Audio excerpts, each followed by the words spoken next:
ఉన్నాడు.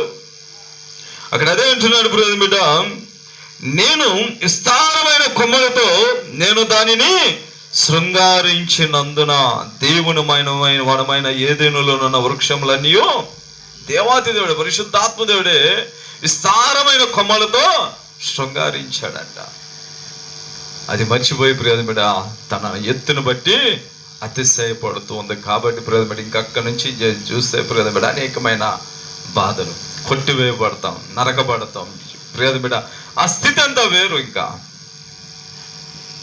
ఈ రోజున మన ప్రార్థన విషయంలో ప్రియమైన బిడ్డ నీవు దేనిని బట్టి అతిశయపడుతూ ఉన్నావు?